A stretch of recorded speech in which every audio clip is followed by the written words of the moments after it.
So welcome to the Re-Envision podcast. Thank Today I you. have Josiane Turcotte with me from Youphoria.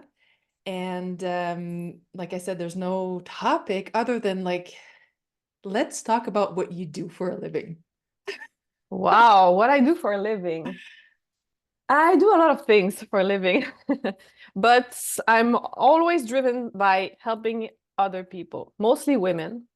So I used to have another company. I was organizing events, but I always have this second layer of it was event, but fundraising events with like the a hospital foundation and all about raising money to help people.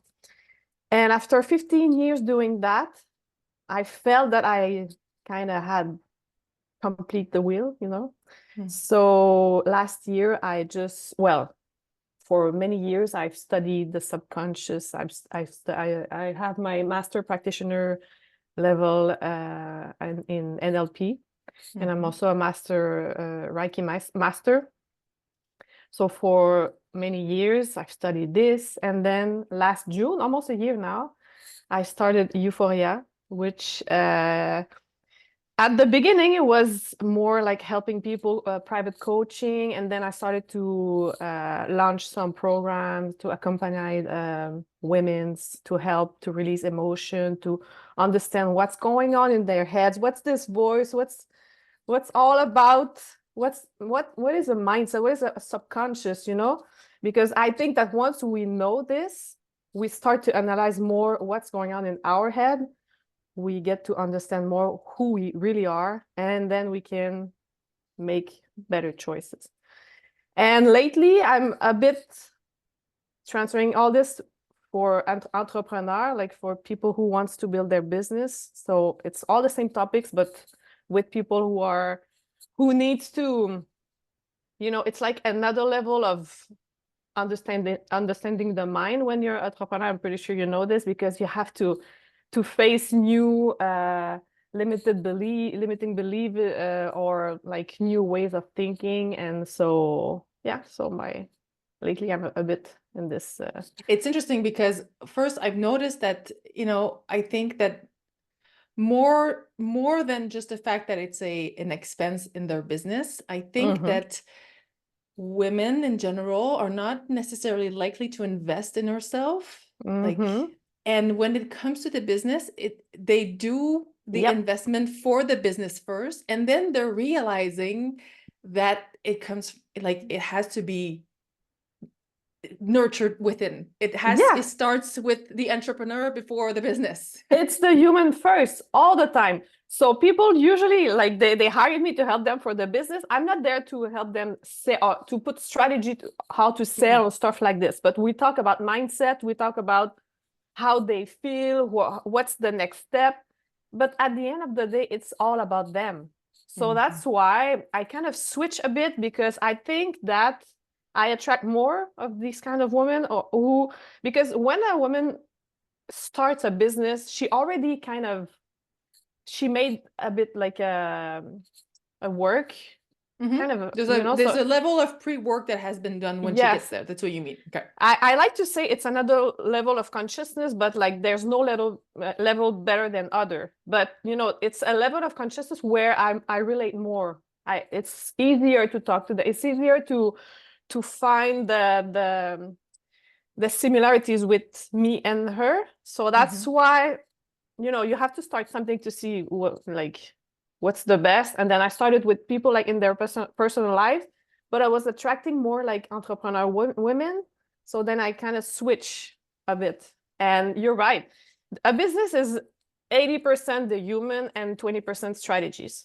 So if you don't work on the human, your strategies are not aligned. Yeah, they're not aligned. Exactly. That's the thing. And that's one thing that I feel there's a shift right now in the business coaching. Where, at first it was like very much, here's the formula, like apply the formula and you're going to get result. And, it's kind of the extension of school, like we're giving you a formula and we're telling you this is the way that you have to go. And then we're going into that lane. And the reason why we actually went into entrepreneurship is to not get into a lane. Exactly.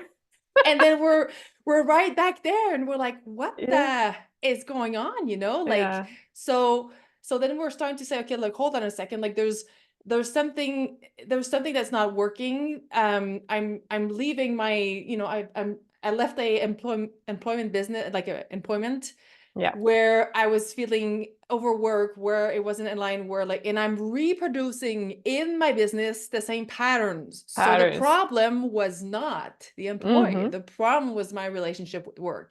Yeah. And then we start to dig into, money mindset as well, which is Yes. like a big piece for a lot of people, and a lot of women when it comes to money, like we're, and yeah, no, I love that. And when you start to understand, or when I see a client who start to understand that everything is energy, everything is like, you're talking about money. When you start to dig more about what's your belief about money, about having money, about when you start to understand that you attract it, and then like everything is energy, as well as all the strategy you're doing. If you're doing your strategy based on lack or abundance, the result is different.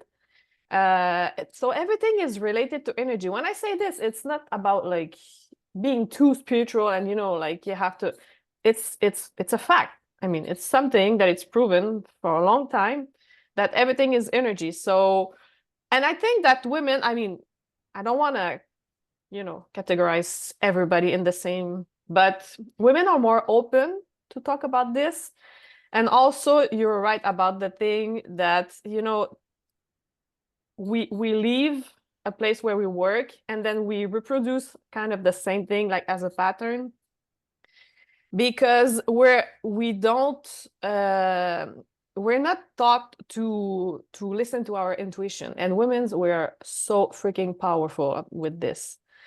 So when you're too much here and not enough there, you lose this feminine power that you have. And then you start to act more into your masculine, like, strategy. And then what do? I have a plan. I have to do this. But how I coach is more, yes, you have to have this. You have to have a plan. But this plan or this strategy, you base it with your intuition, not like this person is doing this, so I'm going to do this. We have a blueprint. Like everybody has a blueprint. So we have to follow what fits for us. And I've been caught in this too, I have to admit. Oh, be guilty as well. Yeah, I coach this to women. But when I started Youphoria last year, I was super like in the strategy. I was like, okay, so people are having a lot of success doing this. So I'm gonna hire this coach. So she did this, so I'm gonna, because I thought that this kind of business has to be really, really like structured. Exactly. But then I found myself not happy. I was like, am I doing the same thing? Why am I'm coaching about this? Why do I don't think about it? So it's really hard sometimes to just see yourself. So that's why when somebody is coaching you, she can see all the beep you're telling in your head, all the shit that you're thinking and stuff, and then she can take a step back and have a overall view of what's going on in your business and what are your patterns that you're not seeing. Basically, There's two things that you said. Like, one, when we're talking about energy, like if I'm implementing a strategy that is making me feel contracted, obviously it's going to impact the way that I'm leading in my business, the way that I'm actually like expressing myself, and the energy. And there's so much of our power that comes from, our charisma, whether it's male or female. Like, there's charisma into, like, so if I'm bringing stuff to the table, but because of where I'm thinking that I need to fit in the boxes, like, I feel like it's like I'm losing all my freedom. I'm losing all my magic. I'm losing all my medicine. It's like, and there's something so amazing in the fact that when we understand this, that it's like freedom within the structure. Like, we need some sort of structure, but there's so much more freedom than we even think that we can create, because we've been like down the same paths. And when we hire business coaches, they can actually like not only see what we don't see, but also like, and this is what I've been working with a coach for the last year, and she's doing things so differently. And it's just like, I know that there was something out there, but I couldn't see anybody doing something out of the box like this. So let me change the belief that this is not possible from another standpoint by going to search and look for people that are doing it differently. Whether I like what they're doing, and it's not about copying, it's about having more models, having more ways. It's like, you know, an artist, when you're painting, when you're exploring, and you're creating your art, we are the artists of our lives. We are the artists. We've talked about this in the podcast. We are the artists of our businesses. Let's get some inspiration and then see how this lands, how that works for me. Yeah, but sometimes we get lost into inspiration, or we want evidence, you know, because when you get out of the box, you feel alone. And so, well, I'm talking about like my journey through all these years, because I had a business also before, as I told you. And sometimes when you're outside of the box, you feel alone, so you want to get inspired, but also your mind, not you, your deep self soul, but your mind is looking for evidence that it's working somewhere else. So, okay, maybe I can continue, you know, because the mind is very, you know, he's always, well, I call it the ego, is always trying to, is it working for it? Are you gonna do it? Are you, you know, you're not connected to the real intuition when you start to be in the mind. So I found myself a bit lost in, yes, I want to be inspired by the ones who are doing it like outside of the box. But at some point, I found myself more like trying to find evidence that it's working. Okay, she's doing this way. She's not like others, but it's working, so it's okay for me. So sometimes it's there's a fine limit, like line between getting inspired and trying to find evidence that it's safe to be outside of the box, you know? Yeah, I think I know what you're saying. There's also like, while you were talking, yes, of course, like, you know, that we're always, our brain always wants to bring us back to safety. Yeah. Like, for sure. The other thing that I was picking up while you were saying this, it's not like I'm going outside the box, but again, am I going for inspiration and like changing the belief code that things can work in a different way, and seeing how it's land with me and how my energy and my intuition is going through this, or I'm just trying to copy another box. You know, like that's what I was hearing in what you were saying. I was like, and that's the catch-22, because you're like, oh, you know, like I'm just gonna not do what I was doing in the masculine energy, but like, because I'm so used to doing this like this, then the mind tricks you back to like these little paths. Because when you are outside of the box and you say, I want to do the things like myself, like I feel it, like, do you really, like, I'm asking myself, for example, do I really need to get inspired by others? Why am I not inspiring myself, you know? So that's why sometimes the fine like limit of, oh, okay, this person is doing outside of the box, okay, it's inspiring, okay, but there's always like, I think human beings are very like, we get influenced a lot by what we're seeing, and if we see person having a lot of success, of course it's very inspiring the way she did it, but we tend to have this, you know, tendency to always try to do so. Well, I'm speaking to myself too. This worked for her, it's aligned with me, let's try also, you know, as long as it's aligned with me. I would never do something that, you know, this strategy you have. For example, if I had a coach saying, I know you don't like the strategy, but you should try it because it's really working, I'm like, I don't even want you to coach me anymore, you know. Because I think that we always have, well, in my case, it's more about feeling. Some people, it's more about trying and finding that it's not working for them. But if somebody's telling me you have to do this, even if you think you don't like it, I'm like, no, if I don't like it, I'm not doing it. Impossible. I feel like I'm betraying myself, no? So yeah, being connected here, it's not something we learn. It's really something we have to discover. It's already there. It's already there. And yeah. It's and when you're talking about inspiration, like we get lost in the inspiration where it actually like keeps us in action basically sometimes, you know. Yeah. And but yes, it's there, and the whole work is basically not to find ourselves, but to peel the noise away, right? Yep. That's what I've the noise. I call it too the noise. It's the noise. Wow. The noise is very strong. And you have noise in your head also. So imagine you do your own noise, and then you have the noise outside, like all the people saying, projecting all their fears and insecurity and stuff. Everything. And then you have your own noise. Being human, it's quite a challenge. It is quite a challenge. It is very much a challenge.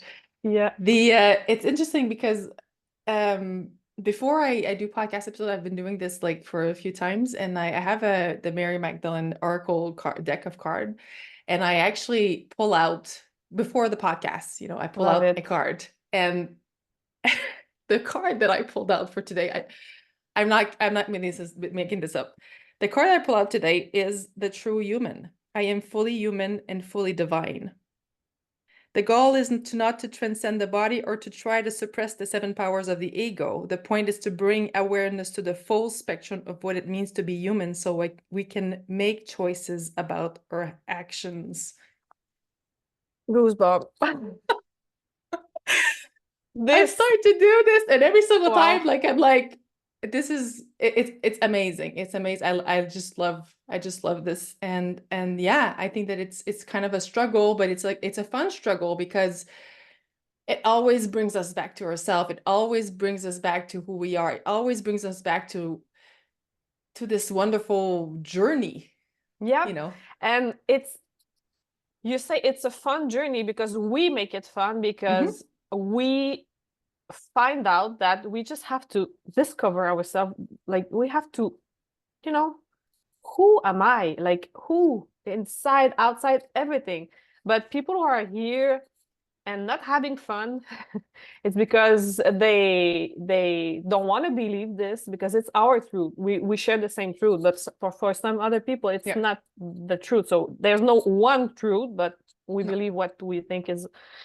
So the one who they don't have fun living this life or being a human and having this human experience are the ones who are disconnected from this. And they are the ones who believe we're here, work 9 to 5, and then we die someday, and that's it. And I used to be that person.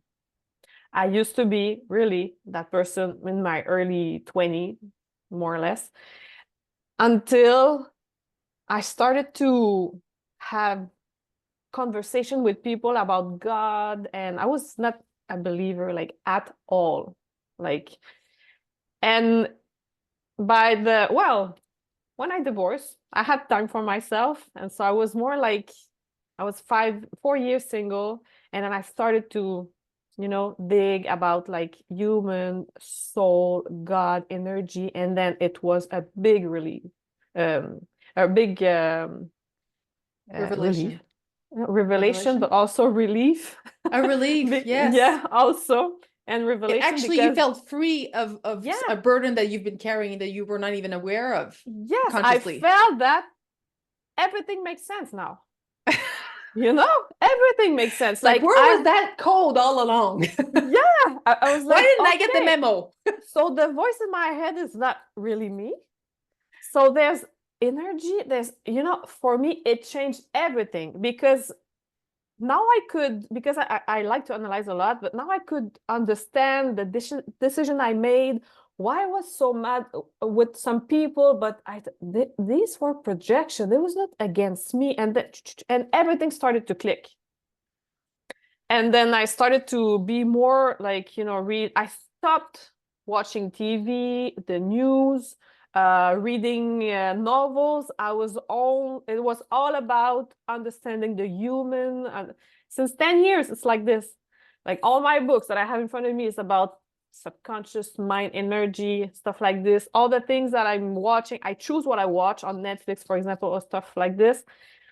And so even radio, I can't. I even choose the kind of song that I'm listening to because I understand the power of words, the power of thought, of everything. So it can, when somebody is hearing me, maybe it can feel or it can sound like very heavy, but for me it was a relief. It was really like, wow, okay, I'm here, reincarnated, I'm having a human experience. Human is energy, everything is energy. I was like, wow, everything started to make sense.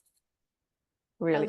I love this because sometimes we're lost and we don't know which path to take, and we're like paralyzed by fears and paralyzed by conditioning and paralyzed by, but when we start to move and we discover that there's something lighter, there's something that brings us more freedom, I think it's a really good indication that we're on the right path for us.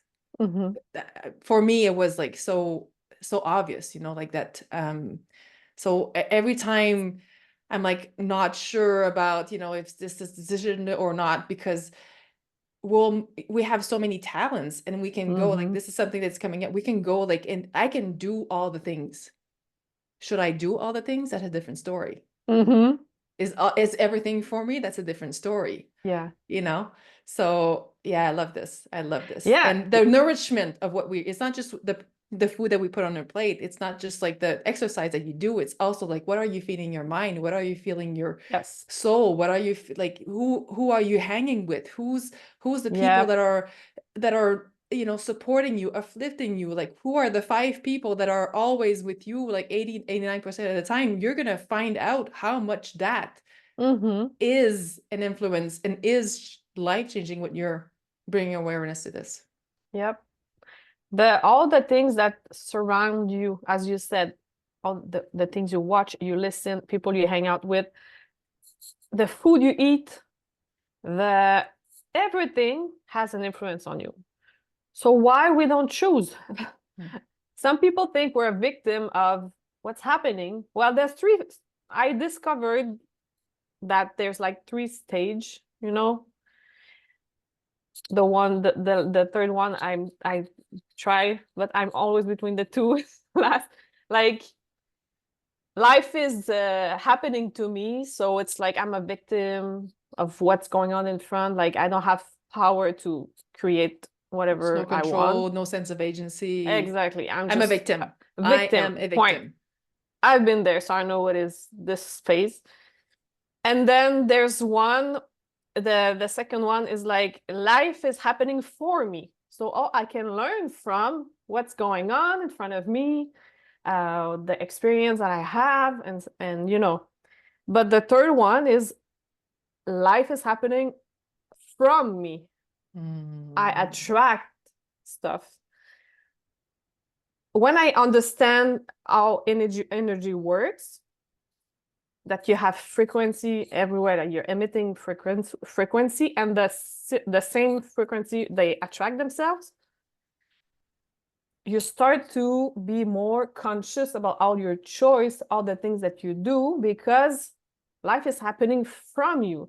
So what you emit will attract. So I have to be conscious of what I am emitting as a human, and my thought, everything, the frequency that I am having, So, and this is another game, this third level between quotation, because not a lot of people are there. I think the society is not made to be totally there. And, but I kind of, I'm between, I'm in between, but some days I'm totally there, some days no. But I think this is like the human experience again, it's like you test stuff, sometimes I come back to the first level, like I'm super victim of something, and then I'm like, okay, yeah, I got it, I'm there, I don't want to be there, you know. So when I understood these three levels of consciousness, I was more aware, you know. I can just step back and, okay, I'm there, I don't want to be there, what am I doing? Is a pattern to be there about this situation, for example. Let's switch. So I think it's fascinating to be a human, honestly. It is. I It is love. fascinating. And I think that, you know, we're always going to be in between those two, Mm-hmm. with sometimes being the, you know, back to the victim. We catch ourselves much easier. Yeah. But for me, you know, the life is happening for me is like part of like my understanding of what it is to be human, and knowing that sometimes the human wants to step in and say like, oh, what's going on, while the soul is really leading the way, creating the way, like, see what I mean? Like Yep. it's really, and it's always going to be, because we're in this body, like we're Mm-hmm. so you know, until we reach enlightenment under a tree, like the Buddha, Yep, like like we're never going to Buddha. be in fully in the full phase. So, and it's always bringing that awareness in between. I just love that that card came up Yes. for you. When I went on your podcast, I actually shared about the fact that April for me is a very big month. Yep. In cycle wise, in inspiration wise, in connection wise, intuition wise. And I remember, and I did a mental note, because I was like, when she comes on my podcast, I'm going to look this up. I have no idea what it is, but you said for me too, April is really Yep. a month that is filled with something else. Can you share? I'd like you to share. What happened in April? Yeah. Yeah, it's weird because I had this feeling since last October that April's gonna change everything. And it kind of was pretty strong. You know, I don't know if you know, sometimes, as I said, life is coming from you. Maybe I attracted something, so it made this April kind of a, you know, a strong phase for me. But I had a lot of about my business. I was very I don't know. I kind of, as I said at the beginning, I switched to speak more to entrepreneur. This is where I took my decision, and this was not in my radar like before, not at all, you know. And I felt the energy of April this year more like you know, like you're just about to fly, but you just is it safe? Do I go? Do I, you know? So when I decided to fly, I just throw myself and say, this is what I want to do. Because, you know, like all the ego speaking to you, like, but you know, since few months you've been talking to another type of person. Why would people think that you're not aligned? What you don't know what to do? You know, I was like, what do I want? Yeah. What do I want? I don't care about the projection of others. What makes me happy? And then this is why when I decided, I told my coach, my private coach, I said, well, I took a decision because I didn't even talk about it, because when I have big decision to take, I don't like other noise, you know. I prefer to concentrate. And then I said to my coach, and I was like, yeah, I want to speak to entrepreneur now.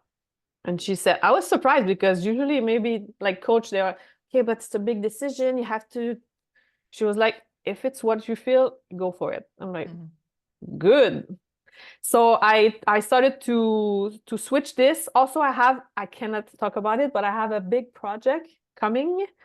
I'm into some phases of developing this project, and in 2 hours I have a dinner with someone, and then afterwards will be the financing. But this project, if I do it, because it's very huge, will change the way I'm doing things right now with my clients, because now I'm gonna be more into the inspirational. Like I want people to follow me in all the steps to develop this project. because I want to coach people after that with their business. So people will follow me, will see the decision I'm taking, will see all this developing in front of their eyes. And then I think this is my way to attract people who wants to work with me. And not only behind the scene. Yes, behind the scene.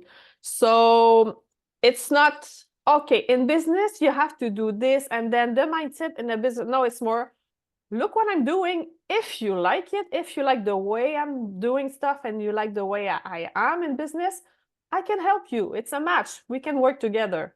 Instead of, having an offer. Okay, I have this offer. Do you want it? This didn't work well.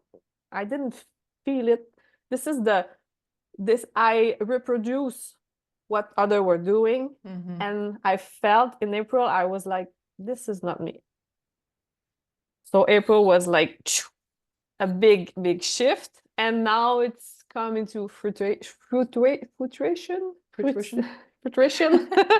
Like the little babies of this are in the way. So I like it so much because this is like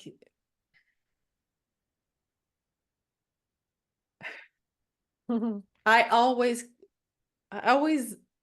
say, and I always choose for me, but also like I think that people choose I don't care about what certificate you have, like what you're like, how do you lead yourself? Exactly. And how do you lead yourself and hold the standards when, excuse my French, shit hits the fan? Right. When it gets hard, how do you stay, like we can talk about mindset as long as we want, but like how do you bring that mindset? How do you have staying power? How do you? And this is what is emerging a lot on the business coaching side, because this is, I think, the next missing piece of what we need to bring to the table, to have businesses that are thriving, that it's not like just a copy paste, that is like, if we want businesses that are perennial, if we want businesses that are actually standing time, that are resilient, we need to be ourselves resilient, but we also have to build the business in the mindset of resiliency. I love this. This is actually really exciting. Yes, I wish I could tell you more, but I can't. Well, by the time this episode airs, maybe we'll have more details. Maybe. But you're right, because I was more into the teaching mode before. And I think that what suits me better, I know that what suits me better, it's mentoring, being myself, living my life. And, because in my other company, when I was not on the social media about this company, but I remember that when I started my company, I just left my job and start this 2 days. I didn't know. I had a new boss and it was not working at all. It was like, I need to get out of this right now. So I started this, and then people were coming to me and say, how did you do this? And I had many meetings, for free, just want to help people. People were inviting me for lunch and then talking about how did you do this and stuff. And I was like, it worked, people wanted to know. People wanted to, and even some people told me, do you want to coach me? And I was not in the coaching, at all. I was far from this at this time. But then lately, I remember this, and I was like, people were coming to have, advice, to have, they wanted to understand what was my process. So now I can coach people with this. And now I have all this,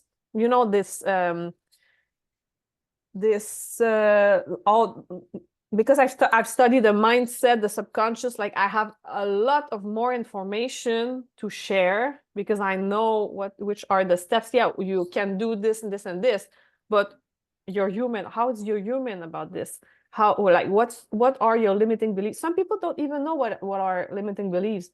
I think that if you don't know this, your work is way, it's not done at all.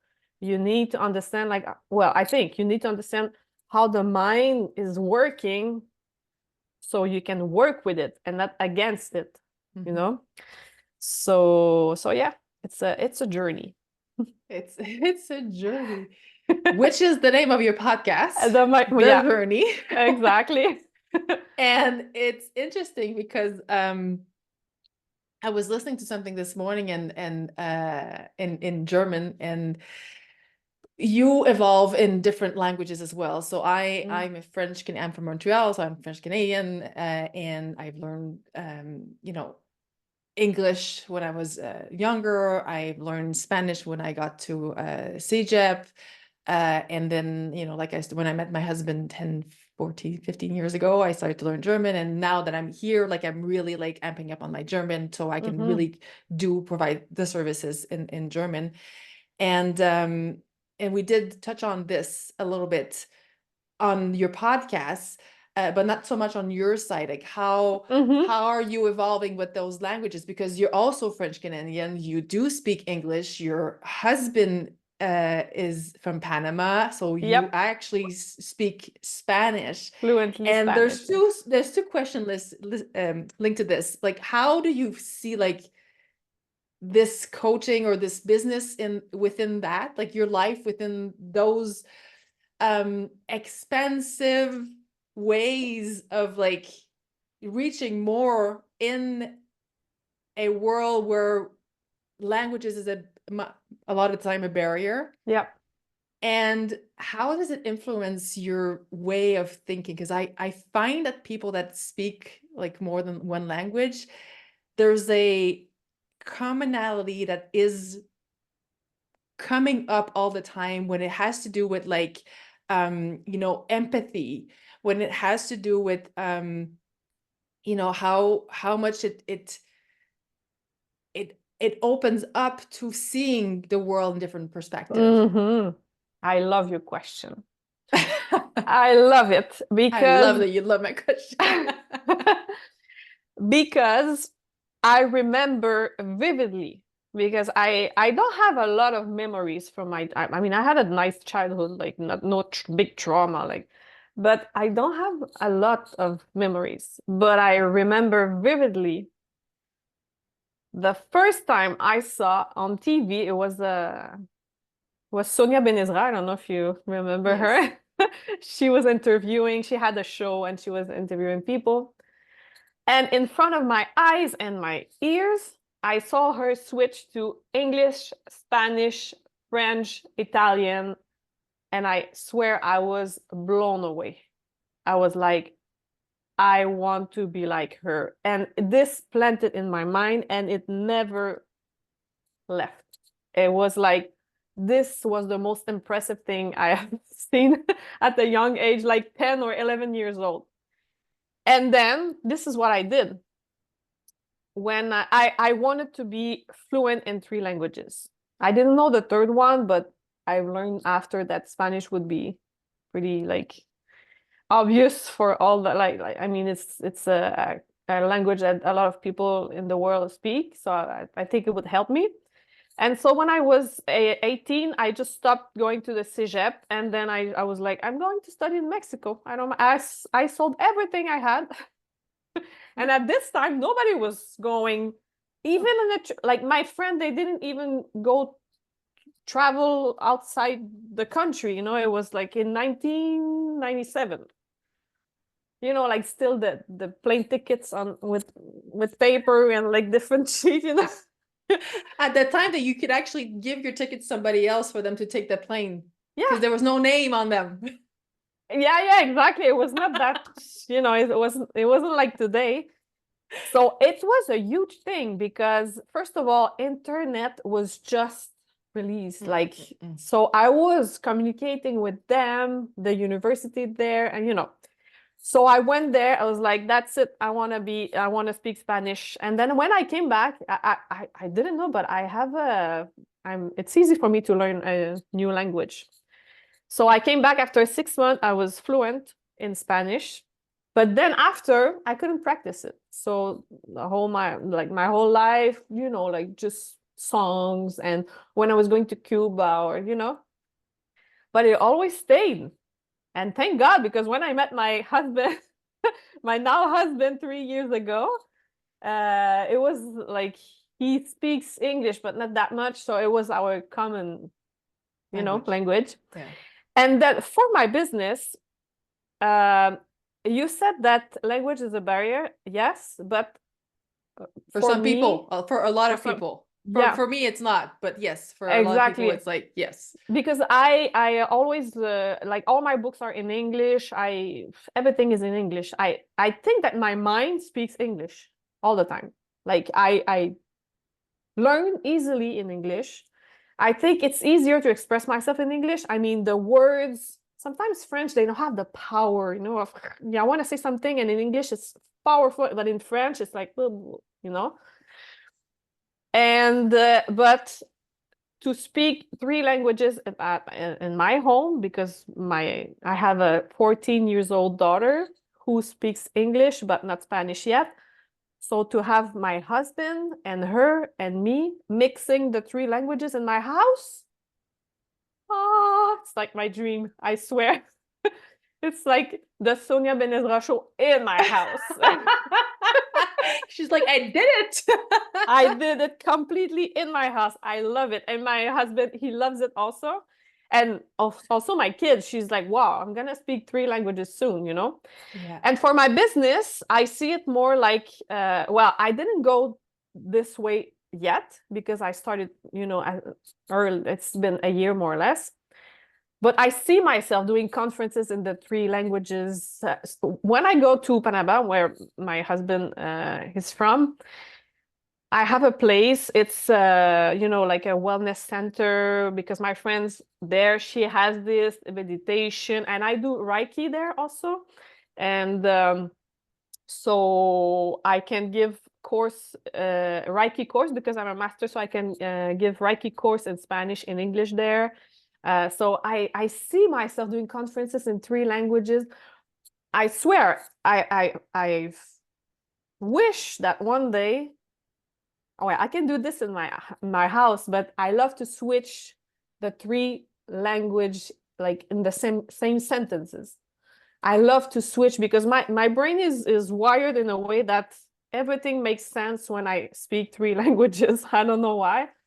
And so if what's his name? He does stand up and in 2 languages, in French and English. Sugar Sammy. When it came out in Quebec, because for people that are listening, we come from the province of Quebec, which is the French speaking province of Canada. There's French speaking people other places in Canada, but it's smaller. Canada is more English, and then you have and not a lot of people know this, that we have a province that it's fully French, and it's fully French, like in the sense that even for government stuff, you can't even have stuff in English. I recently ordered my birth certificate and our wedding certificate for the immigration here. Yeah. And it would have been so much easier for me to get it in English, because the German, government would have received it in English. But because it was in French, I had to have it translated. So so it's a very French. And there's a lot of history that is linked to that. There's a lot of generational heaviness linked to that. But when Sugar Sammy came in and said, I'm going to do a show that is bilingual. A lot of people were like, that's never going to work. And it's just, it blew up. This was made for me. I was like, yes, because also all the history of protecting our French, I understand this. So that's why people were, and he is immigrant. I mean, I think he was born in Quebec, but his parents are immigrants, or he's from India, I think. So he kind of have the right to do this, because us, French speaker, born and raised in French, nobody did this before, nobody. So when this came out, I was like, this is genius. I wish I could do this in my business. I wish I can sometime post I can. I can do it. You could, but it's like, it's still here, the market, like the French speaker, it's still like, why are you doing this? And are you French or English? You know, we have to decide. I don't want to decide. In my head, it's three. Imagine. In my head, it's three languages. Imagine I have to. So I'm happy that you brought this question, because I think that I'm gonna incorporate more of this, not in Spanish, obviously, because my market, like the people I know, are not a lot in Spanish, but I think I'm gonna mix a bit more, because this is me. I mean, you don't like it because you want to protect French, you don't like it, unfollow, it's okay, I won't be mad, you know. But can I be me? But it's exactly, but it's like anything else, you know, like, yeah, I can be that. If it actually offends you, then it's not about me, it's your about you. experience of me is none of my business. Like, Exactly. it's all you. Like, so let me be what I want to be, and this is where we have a lot of pressures when we're taking decision, and we're like, I feel in my gut that this is the way, but then you have all kind of people like coming in, and it's like, and you have to, like, just like we were saying, shut the noise and say, like, this is where I am. And I just loved it, because we do this as well. Like, we do French, English, and German in the house. And sometimes my husband is like, can we please at least, like, when you start a sentence, you finish it in the same language? Because like, otherwise, like, I'm just like, my brain works like yours. His brain is more like, which language are you talking about? Like, and it's like, it's one word that's missing in the whole, like, but I just love, like, we live in the south of Germany, the south west of Germany. And so I'm like, my husband works like at the border of the French border. Like, he works from home, but his office is there. He goes once in a while. And we're about, like, so we're an hour away from France, and we're about like 2 hours from Switzerland. So a lot of the times when we go to, you know, Alsace, or even like on the German side in Ortenau, or when we go to Basel or whatever, like, I just love to sit there and listen to French, English, and German. It's just like, music to my ears. And I just love, and it's to go back to the other part of my question was about the language, you know, that there's a profound understanding of the impact of words. And I wanted to go back to that, because we were talking about earlier about what we're feeding, and then what are we transmitting, right? There was that two parts that we talked about. So the power of the words, like, and the understanding of them, like, you know, like, there was one word that I took from granted, like responsibility, which is responsabilité in French. And when I was learning German, you know, in German it's verantwortlich. And Antwort, it's a response. So verantwortlich is to actually bring yourself into the response. Which is the same thing as responsibility. There's a response, and you are able to provide a response. It's not a reaction. It's not reactability. It's responsibility. And it's not because in our, you know, in French or in English, it's not that. It's just that when you're changing the lens, you're realizing where the words come from, and how you are speaking is impacting how you see the world, how you receive the world, how you construct in your mind things. Like, even like when we're going, like, in English, there's much less, you know, like, feminine, masculine, but in French there's feminine, masculine, in Spanish there's feminine, masculine, in Italian there's feminine, masculine, in German there's neutral. And when we're playing with all of that, a word that is French, that is feminine in French, is not necessarily feminine in Spanish. Well, often it is, but it's not necessarily in German, and sometimes it can be neutral, and sometimes it.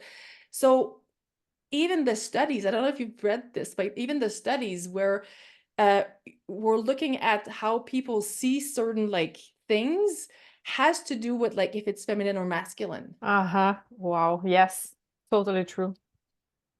And it's just like, when you're bringing awareness, I think that it's such a richness. And, you know, I understand and I love French. I really, really do.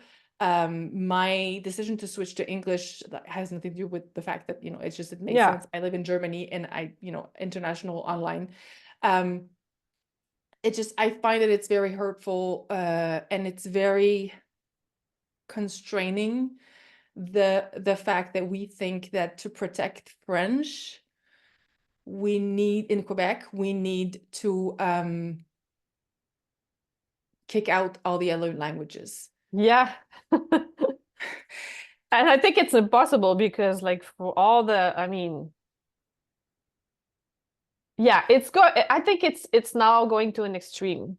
And the power of words that you're just, I love it because you started to say that earlier, like people who speak different languages, they tend to be more open or to know more about, and this is exactly why I was impressed with when I saw somebody switching, because I can see the richness of knowing I know 3 languages. I'm like, it's not this. It's more like all the richness about knowing this.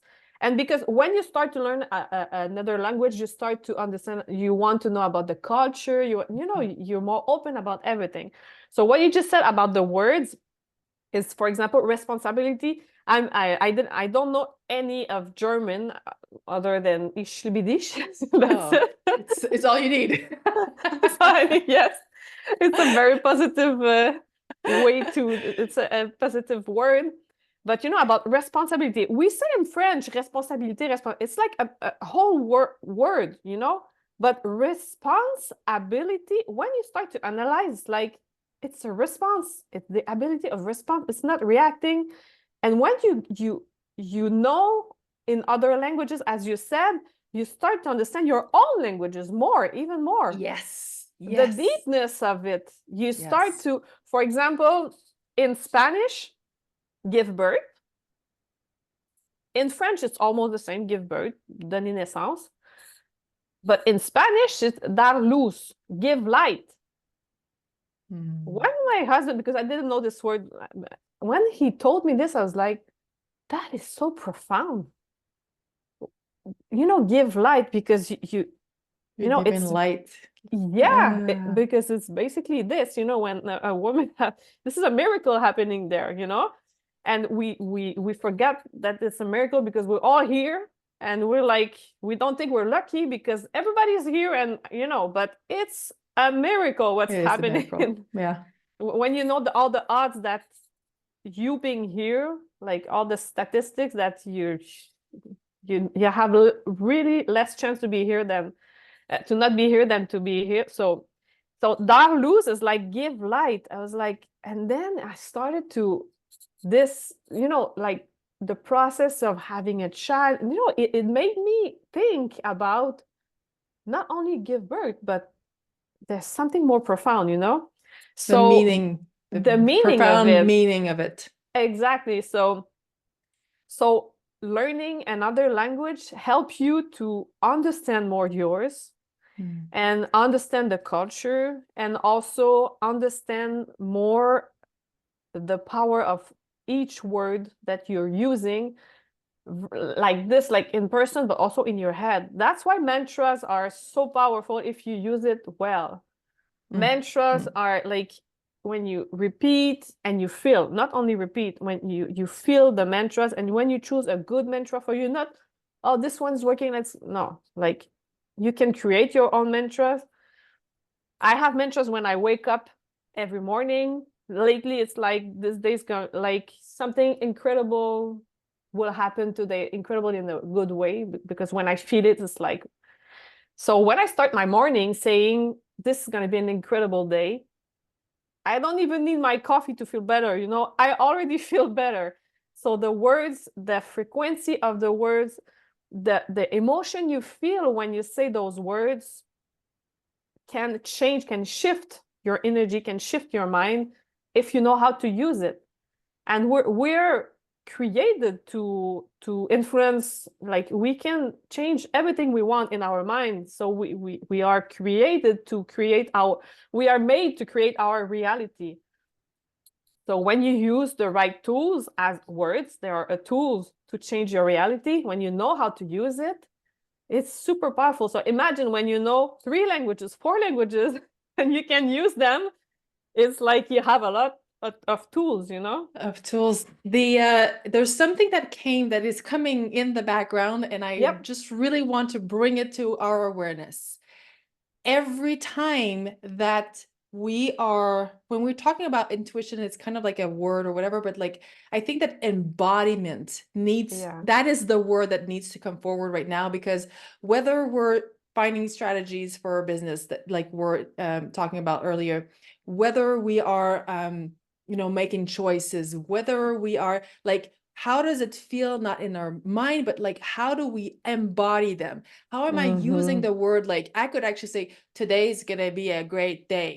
When it's not the tone. It's not that, it's like, is it connected? Is it inside of my body? Am I embodying it? Is it full on body? And I'm going to give you I think this is the right place. I was in I'm actually in the mastermind right now, and we're talking about like that, like how to bring like more embodiment to when we're going on social media, and like how do we leverage like the word that comes to mind is sexy, but it's not really sexy. It's like really embodied, and last weekend we were magnetizing, right? That's a word. And it's not about sex, and it's really about like magnetism, charisma, embodiment. And my husband and I, we were in last weekend, and we went in because there was an artist, a very well known artist that had an exposition there. And we went in, and some of his art is actually Marilyn Monroe. And when we're thinking about Marilyn Monroe, it's more of a vibe. Like Marilyn Monroe embodied something, and she brought like something different in her own way, but she was really embodied. And so in the mastermind this week, I was exchanging, and we were talking about like how it's easy, like depending on your subject, and one of the women that I'm with, she was like, well, it's kind of easy. Like if you're looking at this person, her thing is she's a sex coach. So when you're bringing the embodiment or like the frequency or whatever, like it's easier to talk than like when we're talking about NLP, or like in my case, like grief companionship or end of life companionship. And like, I was like, well, it has to do where not necessarily where the nod is, like, obviously like when we're thinking about sex, like there's a nod, but like you can have fast food sex, and it's because it's not like building up in your entire body. So like the satisfaction of it is it. And when you're having conversation, like from brain to brain or from heart to heart in an embodied way on any topic, you can bring that to the table, and you can actually like really elevate. And this is where like, it's not woo-woo, the frequency thing, and it's not woo-woo, the energy thing. Like this is real stuff, and we need to be aware of this, so we can, first of all, when we're receiving signals from other people, read them properly, and also like know what we're transmitting. I just love this. And this is where sometimes people are like, oh, mantras are not helping useful. me. And, well, maybe they're not, maybe it's not the tool for you, but like, we need to know how to use them in the embodiment. And this is where coaching is such a powerful tool, or mentoring is such a powerful tool, like depending on where your magic is, or what is the need of the client, or the desire of the client that you're with. But like, it's not just like a sticker, like I buy the sticker and I stick it in. Like there's much more to the tools that we learn than just the tool. And I'm just loving this. And as the coach, I think that your job is to to make your client understand that he possesses all the tools he needs. He just needs to understand how to use them. For example, we're talking about words, but for example, emotions. Most of people think emotions are just like there to make them feel something, and then I don't like this emotion, I don't want it. I like this emotion, I want it. This is the easiest and the smallest definition of an emotion is like, and we tend to not wanting bad, like negative emotion. And first of all, we categorize them good or bad. You know, you did an air quote. I would like to underline that you did an air quote when you said negative. So people that are listening to us, like, because I know that you don't categorize them. Exactly. So first of all, it's the first mistake to categorize them. I have to speak like this because I want people to understand, but emotions are emotion. It's energy in motion. You know, another thing, like the words are important, is energy in motion, because we're pure energy. So it's a tool, an emotion, it's a tool in a way that positive emotion are useful for, like, for example, a mantra, because you put positive emotion in it, so you raise your frequency, and then you can emit and then attract what match with this, you know. So this is a catalyst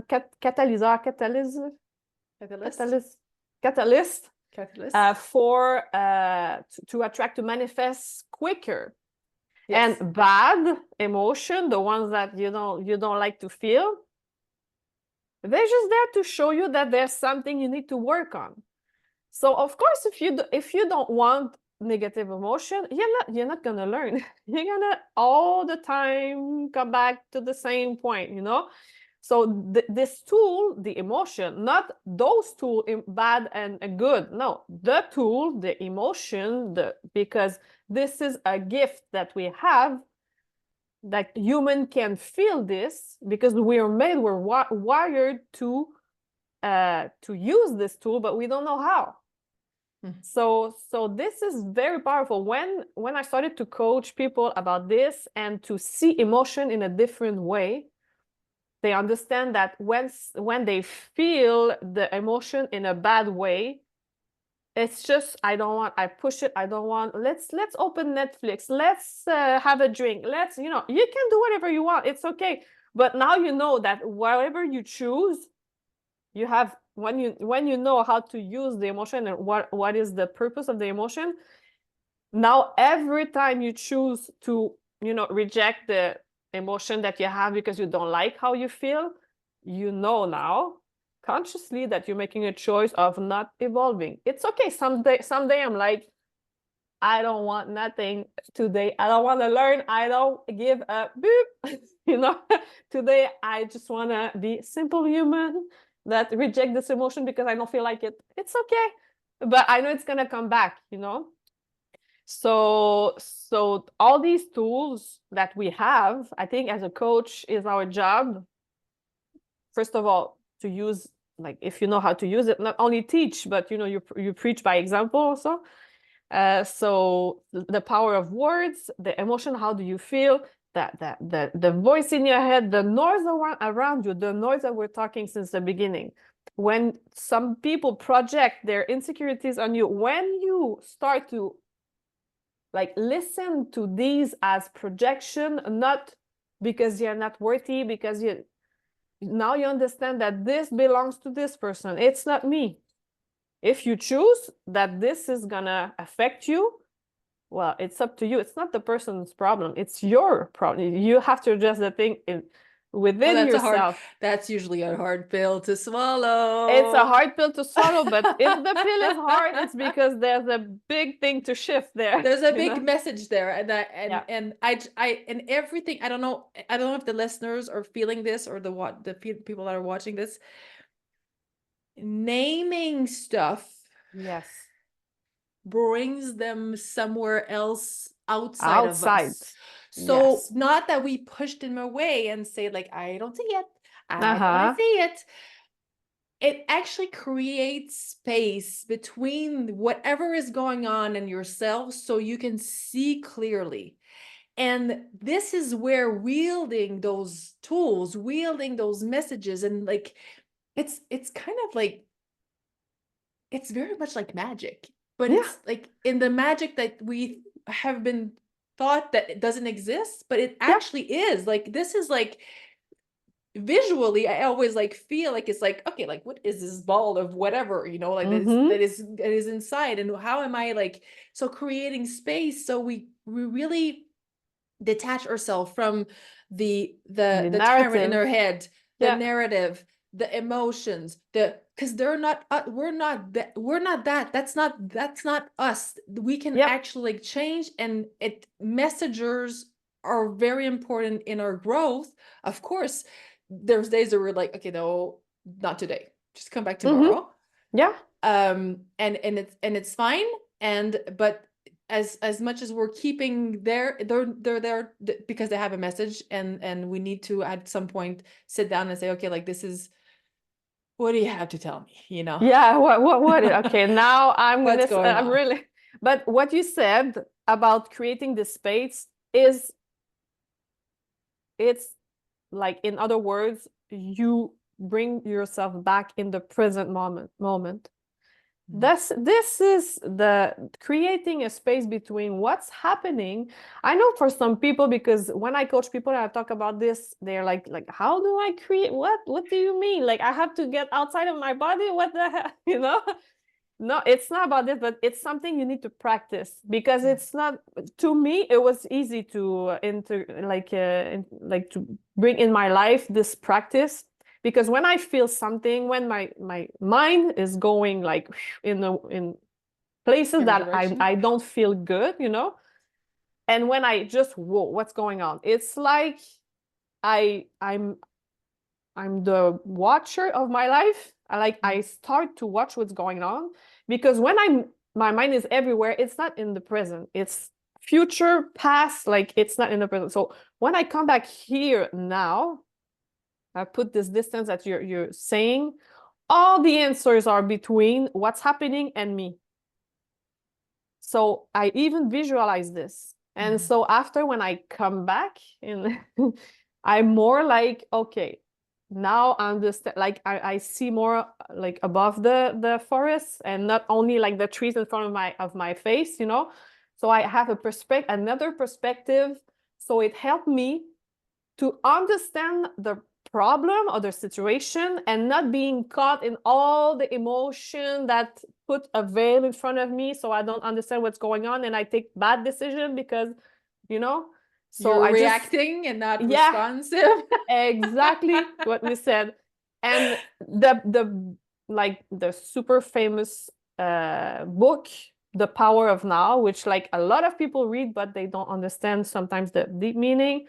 I think it's a book we should read every year for people who wants to start it, like, in understanding more themselves, by Eckhart Tolle, his name. Super I'll put it in famous. the show note. Okay, yep. This is good because well, at the beginning, he explained how he started to, you know, to put this distance. And yeah, so this is a practice that is, when you practice it, and you practice every day, every time something is happening, after you don't even feel like doing, I'm just poop. Okay, what's happening now? Yeah, it's super easy. Well, not all the time, but well, it's it becomes easier because we practice it, just like anything else. Exactly. I think that in your way of being, you're a very embodied person. I think that that's something that you know, it was coming also when I was on the podcast, like how I lead myself because I'm an embodied person, and connection is one of my like pillars. Where are you in your connection to yourself, in your connection? Yes. Like, where are the wires? How you wired, basically, and how about we look into that. And this is something that, you know, I'm listening to you, and I'm like, if you feel like there's a book that is like really inspiring, and because sometimes we read things and it's like, it's so far out of our comprehension, but like it speaks to our mind in a sense where we're like, this, I know there's a key here, I know there's a code here, but I can't just grasp find somebody that guides you. Like this is why humans were having like tribe Exactly. shamans, guides. Like we're meant to learn through that, but also we're meant to like have somebody guide us in where we're not connected, or connected in a way that is not, and then once we do that, it becomes like you said, like it collapsed time, because Yes. they are catalysts. Yeah. They are catalysts, and it's so powerful, and there's so much freedom, and there's so much lightness, and there's so much like things don't necessarily become easy, but they're much more easier, and they're much more aligned, and there's a lot less suffering. Like I always come back to like how much suffering are we creating from the pain that is inevitable, but how much suffering are we adding on just because we're resisting? We are the problem and the solution. When you embody this, because the people are in the first level of consciousness where I've been, I told you, when I say we are the problem, it's like, I'm the problem. Why am I the problem? It's the other. Look how he speaks to me. Look how he did it. No. We are the problem and we are the solution. Responsibility, like we have to take responsibility. The only person that you need to address things, I mean, to have a happier life is yourself. I mean, you cannot change nobody else. And when you change yourself, you take responsibility of what's going on here and how you react and how everything shifts around you. Everything shifts. People but that's where the control is as well. Like this was the sense of agency. And I just love this. I just love this. And it shifts from reactability to responsibility. And I know it's hard. It's a hard pill to swallow when we're beginning, or even sometimes on the road, to be honest with you, because sometimes you're like, I know I'm the problem, and can I just have my 5 minutes? Yes, have your 5 minutes. Or where am I the problem? Sometimes it's not easy to see where am I the problem is this. But when you understand a bit more and you have compassion, because when I say this, you have to have compassion. It's not only I'm the problem. What's my no. Okay, there's a problem here. I need to understand to evolve.